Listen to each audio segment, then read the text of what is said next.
Does studying with us at the Irish Pagan School make you a witch, a druid, or even pagan?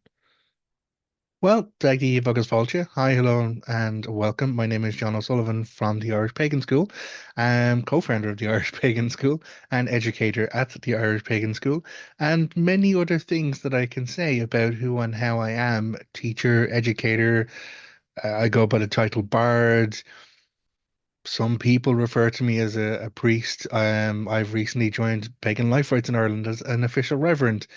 But all of those are terms and words. And to answer the question really in its fullest extent, we need to take a step away from what we think the words mean and explore what the words actually mean to us.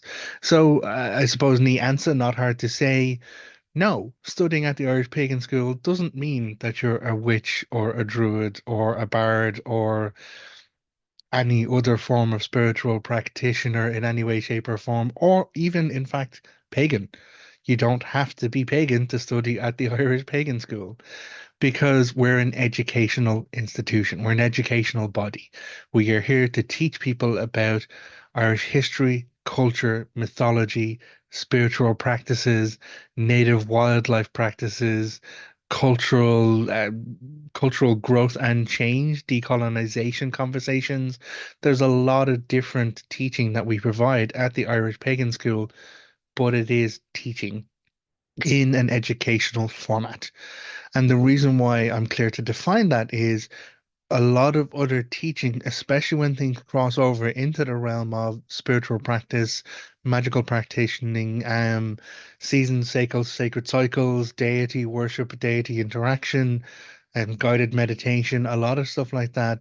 Maybe not so guided meditation these days, but there's a lot of practices that cross over with what's known as initiatory programs, where someone is brought in and educated through an initiation towards their spiritual path, a particular process, a religion, a practice, a dogma, whatever way you want to like refer to that. Be it, in fact, yeah, in order to become a priest in any of the main religions, you are initiated as a priest, and then you are brought through, you're taught the deeper mysteries, you're educated in all those processes, and then you become a priest and you provide that service. That same applies in other expressions of spirituality. And paganism is an overarching, broader term which defines a collection or a theme or type of spirituality that can form to a number of different identifiable ideals, which is the belief in multiple deities, reverence for nature, processes of meditation and like journey working, and also processes of introspection and belief structures around that, which may or may not include deities, may or may not include magical practices or ancestors in any way, shape, or form, but could include any and all of those things. So this is where I'm saying the words become very important and how we understand the words and how we define the words that we use become really important. And it is not because they're sacred, magical, practical words. It's because the power of words is in their comprehension, is in their understanding, their ability for us to define such a thing so that someone else can know where our mindset is about it. Someone else can not read our mind, but read and understand what is happening inside our minds because we have passed it through this linguistic structure that we have developed as our species. And the way that we have done that is with words. And so taking that one step back away from the word and choosing to define the word is a very healthy practice when it comes to understanding your own sense of self, but then also helping other people understand where you're coming from within your spiritual path. If you were to say today to anyone who's like, "Oh yeah, no, I'm a practicing witch," great. In certain locations around our worlds, that would be, yeah, okay, whatever. You know, so was my granny. In Ireland, there you go. In other locations in the world, it'd be like, well, now you're ostracized. It's devil worship, and you know, it's fear-mongering and horrible things. Actually, I'm put in mind there's a person who runs a magical practice shop and a cult shop. I don't have their name to hand, unfortunately, but they're constantly being harassed, and they've a suit on within their state against the sheriff of the state who is continually harassing them because they are a practicing witch, and they're that's just part of their religious practice. That is the word they use that defines their religious and spiritual practice. But other people's definition or other people's understanding of the word is twisted via their dogma to present someone as evil, negative, and horrible, and leads to this person suffering persecution where they have done nothing illegal, they've done nothing wrong, they're not doing anything immoral or amoral. So words are actually important and the definitions that we have around them. So when we talk about people coming to our school, if you are studying with us at the Irish Pagan School, you are a student of the Irish Pagan School. That's it. You're not a druid, you're not a witch, you're not a warlock, you're not a magical practitioner, you're not my personal initiate. Like, no, you're a student. Same as if you were going to a school or a college, some other form of education. And that is the structure that we have built around what we do and what we teach to make sure that it's accessible as possible. And again, you don't even have to be pagan. We've had lots of people who are just curious about mythology, curious about Irish culture, and they come along and they're curious about their Irish ancestry. We've a brilliant class about Irish language there from Amy Nikio, who also did another fantastic class about using the Ireland's archives. So whether or not you're pagan or not, whether or not you're actually Irish or not, whether or not you have spiritual beliefs are all irrelevant because this class is hugely powerful for you being able to find out your lineage using the archives that exist in Ireland. You know, where did your family come from? Where are your ancestors come from? How do you niche down within various types of archives, local, regional, provincial, to get down to something that you can identify as part of your past or part of your ancestry past here in Ireland. Do you have to be pagan to do that? No, fuck no. Does it make you more special if you are? No, absolutely not. Because what is offered here is education.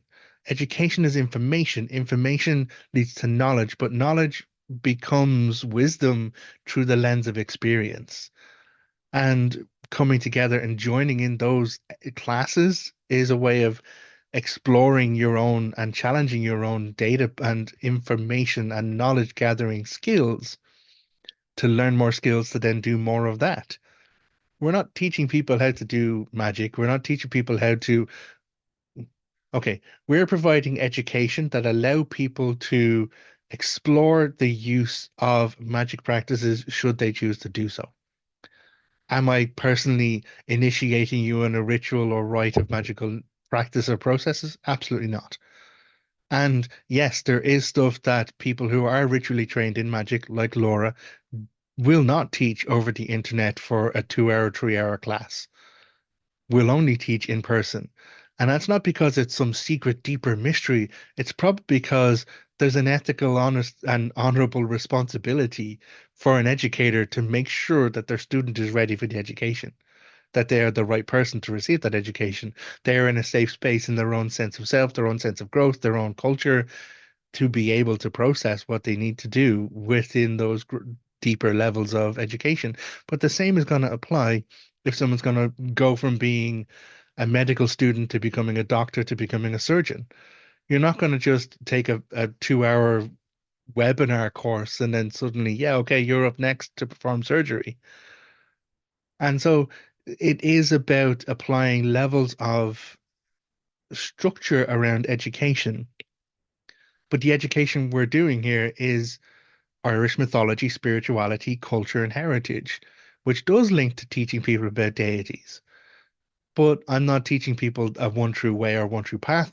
I'm teaching people the information, the data that I have available to me, that we have available from other resources, providing them access to that, and then providing them the lens of my experience, where I have done my work of knowledge to experience to Because some would say wisdom. But I'm providing that area of my own experience so that they can then review that for their own practical skills. Now, why am I rambling a little bit around this? It's because there's still a bit of confusion about it, and it causes frustration in a number of different directions. And so, to bring it right back to the point of definition, when someone comes to the Irish Pagan School, they don't have to be Irish, they don't have to be pagan, they don't have to be a witch, they don't have to have done none of that at all. When they come and they start to take classes, they are a student. That is the only thing they are defined as. If they choose to engage in the Irish pagan community, in our social media spaces, if they join us for the online sessions that we host once a month, they may become part of our community. And the word we use for that is tua, which is the ancient Irish word for tribe. But is someone part of our tribe more special than someone who isn't? No. The difference between someone who's a student who turns up for the community gatherings and a student who doesn't turn up for the community gatherings is the people who turn up in person don't get anything special, magical, or different. It's just us being around each other as pagan people in the world, having conversations, sharing about the classes we're taking, sharing about our education, where we're going at the moment, or sharing about the world that we're living in as people who have a particular spiritual path or pagan process or pagan mindset. So, you know, there's nothing additional added on here. There's nothing hidden. There's nothing, actually, to use the old word, occult about it in the context of a cult. All we're doing is providing an education. Now, sometimes people come and they're like, okay, well, can I say that I'm, following the lineage of Laura O'Brien and Jon O'Sullivan and the Irish Pagan School? And it's like, no, I'm afraid you can't because we don't have a lineage. We're not doing initiation. We're not some kind of spiritual hierarchy that gives the wrong impression of what we provide. But you should say, I'm a student of the Irish Pagan School. In fact, I'm delighted, and I think of a particular story actually, in a person I've met recently in person. Jace, it was great to meet you in person. Um, Jace has been studying with us for quite some time. He actually had this question, was like, can I say, how do I refer to, and I was like, just say you're a student of the Irish Pagan School, that you study from native teachers at the Irish Pagan School. And he was like, yeah, great, cool. And he was at an event and he was talking to another person. I think there was a reading happening at the particular time, like a card reading. I don't know if it was tarot or not. And just happened to mention, oh, Laura and John at the Irish Pagan School. And the other person involved in the conversation is like, oh my God, I'm a student of the Irish Pagan School too. And the entire conversation carried on from there because they had shared experience, shared narrative, shared education. So the importance of the school is to provide that education, to provide a space for people to grow and experience learning. And it exists because Laura and I never had it and really wanted it. In fact, Laura, give all props and credit. I'm only a few years identifying as pagan now myself. I've always been spiritual, always been a person of faith. I stopped identifying as Catholic very early. I then identified as Christian for a while. I stopped identifying as Christian. But I always believed that there was something more. But Laura has been at this for decades, absolutely working at this for decades. And the existence of the Irish Pagan School, founded in 2017, is a huge, huge culmination to a lot of effort and a lot of energy being put in by Laura and supported by myself. And we've done a lot together since. But it's because we needed it when we were growing up. She needed it when she was growing up, and it didn't exist. And so when we come down to how a person chooses to identify themselves after they're teaching at the Irish, they're taking the teaching with us at the Irish Pagan School. Um, if they choose to identify with, I'm a pagan now, or I'm witch, or a druid, or a bard, Whatever words they choose for their own definition is a personal definition. It's a personal definition based on the knowledge they have, the experiences they're going through, and the path they choose to follow. Now, honorably and ethically speaking, the person choosing to put that word upon themselves should really be very fucking sure of the ins and outs and details of that word, because that's how their other people are going to react to them when they define themselves. If I say the word bard, some people will be like, "Oh, a storyteller, yeah, someone who does poetry and someone who's entertaining and does talking." And I was like, "Yeah, you've got a lot of it. I don't do poetry." But if we go back in the Irish context, a bard was someone who had a really good fucking memory, who remembered the stories not just because they were entertaining, because they had a lesson in every single one of them. And the bard was the person who was there to recall the new stories and make sure that people didn't fucking forget what is the right way to behave and what is the wrong way to behave. The bard who had the power to praise and elevate people's status in society. The bard with the power to satire and cut down or lower people's status within society. So here there's more information. And so I say the word bard. Some people see it as a storyteller. Other people's like, well, okay, actually, maybe there's some more there, and they have a different understanding because they have a different definition or perspective of definition of a word. So when I choose the words to use, and that you may have noticed, I don't refer to myself as a priest. Other people have referred to me as a Dagda priest. And that priest makes me uncomfortable for my own reasons. But for other people, that is the capacity I fulfill for them. That is the role and the job I fulfill for them. I don't refer to myself as chieftain. I don't refer to myself as champion. But, if I ever did want to choose to be champion or God's willing, a chieftain of something or other, then I would make sure that I knew every single angle of my responsibility that went along with that, so that I was living to that respectfully, ethically, and honorably for not myself, my community, because it's tribal in nature. Ireland has always been tribal. And if anyone says Ireland isn't tribal now, I'm sorry, just come to us during GAA season. Watch a few matches. Go to a couple of local different Gaelic Athletic Association matches, hurling or football, you'll see how tribal Ireland still is. So, a lot of rambling around what may have seemed like a rather innocuous question at the beginning, but maybe is giving you a bit of a deeper insight to it now. The words we use are very fucking important. The words we choose to use. And once we let the words out, they are out. And then we have to use a lot more words if we want to change someone else's understanding. But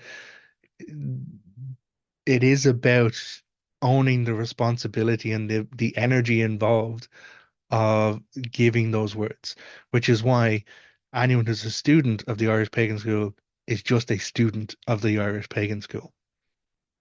You don't have to be pagan. You don't have to be Irish. You don't have to have Irish ancestors. And we've done a lot of our classes on that, a lot of other information about that. And in fact, classes, yeah, the decolonizing your druidry is a big thing about deconstructing preconceived ideals around what is spirituality. We have introduction classes to paganism, but you don't have to be pagan to take that class. It could be just something to explore the history of it, the processes of it. You don't have to be interested in the Dagda, but you could take a whole rake of classes on the Dagda there to explore the culture of him, his powers, his abilities, his connections, his responsibilities to others around him. You don't have to be called to the Morrigan to take some Morrigan classes and explore the goddess of poetry, battle, and prophecy. It's an education that's being provided here, not an initiation. It's a tool set that's being provided here to, allow you to have knowledge, to build a practice. There's like practical guide to paganism in our processes. There is the guided meditation journey, very good skill, hugely important skill and tool to be able to use to build your own spiritual connection, your own spiritual pathway. If you're connecting to a God, guide, guardian, or even just to yourself, what we give and what we educate is tools here so that people can develop and define their spiritual growth and their spiritual path for themselves. So I'm not out here making Dagda people or making Dagda initiates or making Dagda priests. He hasn't asked for that yet. And I don't ever know if he will. But I'm out here educating people so that they can make their own choices for themselves. And that is the be all and end all of it. We'll provide as much information and as much education as we can safely do so that people can be informed and make their choices for themselves. And then within the Irish Pagan School community, our TUA, as we do it, we make sure people aren't alone. They have other people to talk to, other people to share their explorations, their journeys, how they're going with the classes, and just be around other like-minded individuals in the world where there are few of us who are like-minded in certain ways. So, hopefully this has been interesting for you. If you have had that question, if it's been something that's been roaming around, like, does this mean I'm pagan? Does this mean I'm not? It's like no one can tell you if you are or you aren't. And it's that dread, power, and responsibility that go hand in hand with you making the choice for yourself. But from there, with responsibility, yes, with great power comes great responsibility. But when we take responsibility and we make our choices, we really do step into our own power. So, if you'd like to know more, go to the irishpagan.school/free. Whole lot of free resources there, including free classes. There's a free full class you can actually take there, or go to irishpaganschool.com and you can sign up for classes there. You can even type free into the search bar there to also find the free classes. You don't have to spend money. You don't have to invest anything other than your time and your attention to get yourself started and to begin to build a spiritual journey and spiritual path that you define for yourself. Right. I've talked a lot. Until next time, look after yourself. Take care. Agus slán. Goodbye.